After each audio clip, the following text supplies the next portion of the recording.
Hey guys, welcome back to my channel. What's popping? You already know what's popping. It has to be Pupo.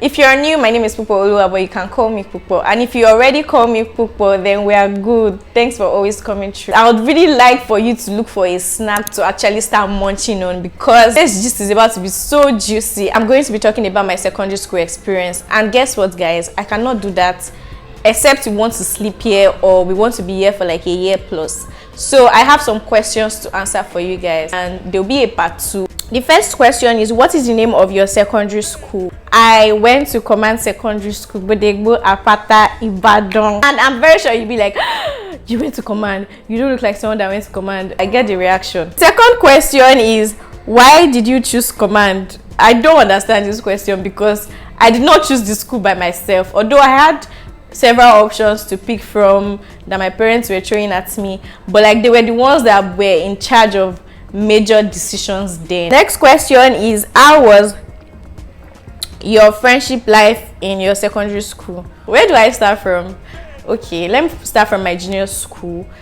That is GSS1. Like that's like the first year in every secondary school in Nigeria. In GSS1, I didn't have female friends. I only had male friends. I didn't have female friends for some certain reasons, because I was always with my school mother, and the only way juniors bond then was through hostel duties.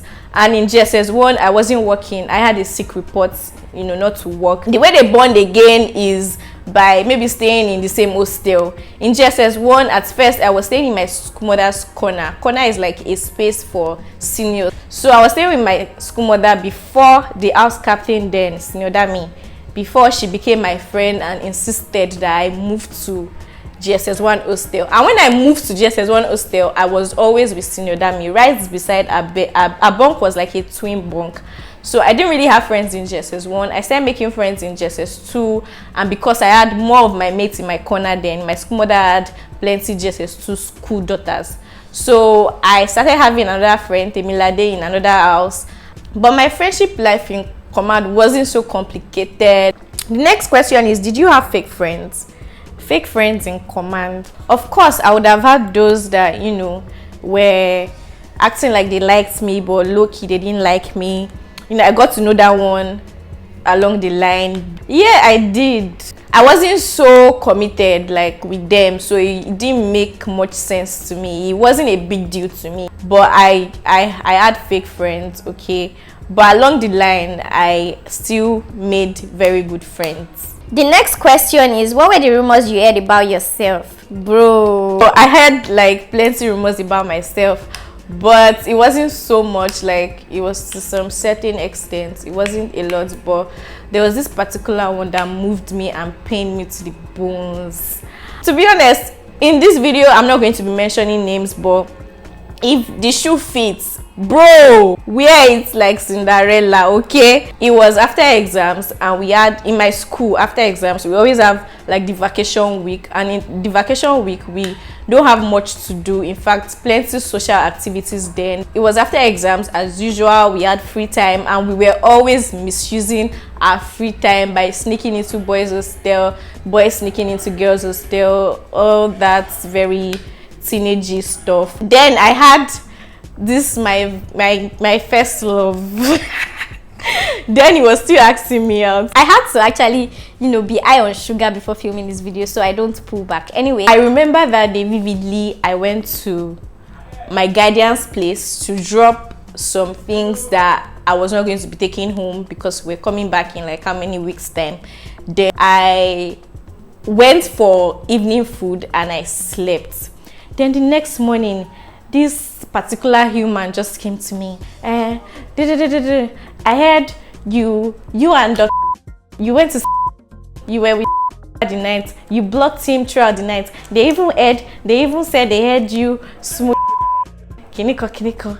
And I was like, bro, what? Like, I'm not trying to be modest and shit or be the good girl, but I was. So it was so shocking. I was like, no, I was even stuttering, like, what are you saying? I don't understand. I was already shaking that what kind of news is this one? It was the vacation morning, and I was already feeling somehow. I was just feeling, God. I was avoiding that boy at that particular time because I didn't want us together. But at the same time, before we left school that day, I went to confront him that, did you tell anybody this? Did you see me during the night? Did you come to the hostel? And there's this particular house, almost all of them got to know about that gist, because I don't know why you just want to carry gist. You heard my voice, you did not see me. Next question, what was your routine like? It was a messy routine. Back then in school, I remember that we would wake before 4, or at most 4. Then if your house is jogging, because we have 5 houses in school, in my school, then we have red house, yellow house, blue house, purple house, green house. If your house is jogging, just know that you are waking earlier than that. Anyway, we wake at that time like 4, and then you do morning devotion, I guess. Then after morning devotion for Christians, then after morning devotion, you have your bath, and you're not even having your bath peacefully. Seniors are literally counting for you. 10, 9, 8, 6, 7. They were always chasing us from one thing to the other to the other. It was just chase. In fact, it was a normal language. When are they going to chase? It's like they're already chasing, no. After your morning duties, you will go for food. Then I think Muslims, before then they'll go to pray. Then we'll go for food, and after food we'll go for parade. It is parade for people that went to civilian schools. They call it assembly, but our own is parade, and we don't do the usual morning devotion, good morning Jesus. We don't do it. We do it the sharp military way, okay? Then we go to class. We finish our class at 2:10. Then after 2:10 we go for lunch. There was a time they imposed siesta, and this period, really, to be very factual, if they are not coming to check on us, we just use it to sharply wash our clothes for like the second day, our socks, iron clothes, and do stuff. Then we go for afternoon prep. It was first afternoon lesson, but they changed it to prep. Then we finish that one at 6. We come back to the hostel. If you have time, probably you didn't do what you were supposed to do in the morning, after class, you come again, sharply wash or whatever you want to do. Then you prepare for dinner and night prep. Then you come back at 10. We don't even sleep at that 10, because when you come back, you're coming back to do night duty, and if you didn't wash, maybe you have to sharply wash again. It was just a messy routine, really. The next question is, what were the wrong assumptions they made about you? Bro, actually I have quite a lot, but I think one should work. I remember that time when we passed this thing, what's it called? Slum book. Yeah, if you went to my secondary school, you know this thing. When we pass it around, and in the part where you write what do you eat about me, they just keep saying throwing you're proud, you're proud, you're proud, you're proud around. And that was really wrong, because proud of what exactly? And I feel like this thing started from my junior secondary school, like from my JSS 1. You know, some people carried this thing till we graduated. Some people still had it in their mind. Part of what, really, I could say that, you know, I was a little privileged, like certain things. You know, it was just a wrong assumption, and they were probably taking something else for being proud. Tell us your most traumatizing experience. Bro, this question, being a command student alone is traumatizing. Having to stay in command, stay in a boarding school, staying in Akpata, but they go inside that place for 6 good years is traumatizing. But I think there are some ones I can actually pick out. God, it's actually a lot. Is it when they are casting those things away from people, or when Brother Shino comes to disturb girls in the hostel? I think that's the one I'm going to talk about. So we have these people, we call them blanket men. Blanket man. It was one day that some of us had, you know, one person shout Uncle Shino, then we started calling them Uncle Shino. So these people come to girls' hostel in the middle of the night to terrorize girls. They say they come to steal books, to go and resell, steal provision, touch girls inappropriately, you know, do funny stuff. But they really shook the lives out of us, because we were having sleepless nights. would pack herself in a dormitory, firing up, praying.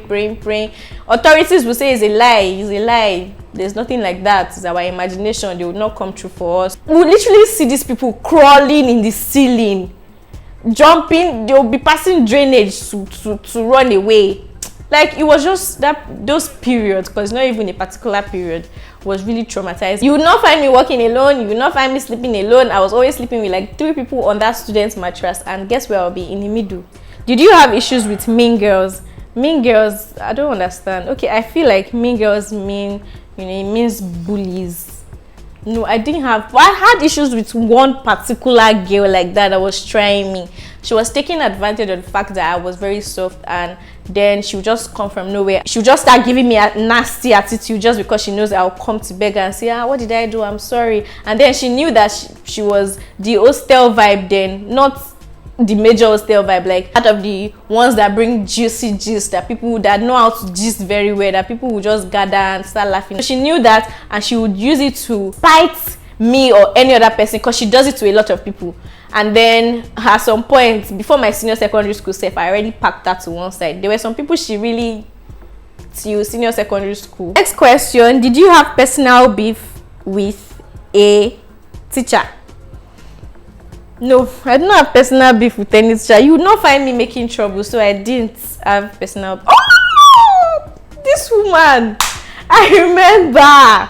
There was this particular woman. I'm not going to mention her name in this video, but if you went to my secondary school, you know her.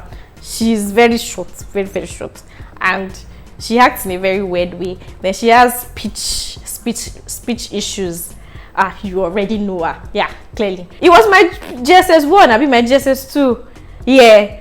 So I was in my GSS1. I had plenty male friends, and then one day she saw me strolling with one of my male friends to the hostel in GSS1, and yeah, and she was like, me, I should come here, that me from small is boy that me I'm following, blah blah blah. Anyway, then there was one visiting day like that. The matter had gone. No, I think I was already in GSS2 or so.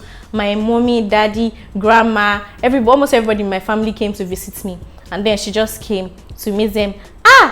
Dabiri, because most people call me Dabiri in school. Dabiri, so this is your mom, this is your dad, I just report Dabiri for you. Dabiri tell a prince, on tell it. And if you know my family members, they will not rebuke you in front of people. They will rebuke you later, but they will give it to whoever is giving it to us. She was talking, and if you know my grandma, mommy, my grandma was like, that she should shut up, Joe. That what she's saying, that she's talking to small. She knows that I'm small. That if I'm following, the woman said that I'm following a prince. There was one boy in my class then, he was in Yellow House. He didn't finish with my set. I think his name is Ade something. Ade. I don't know if he was an actual prince. He was just my friend.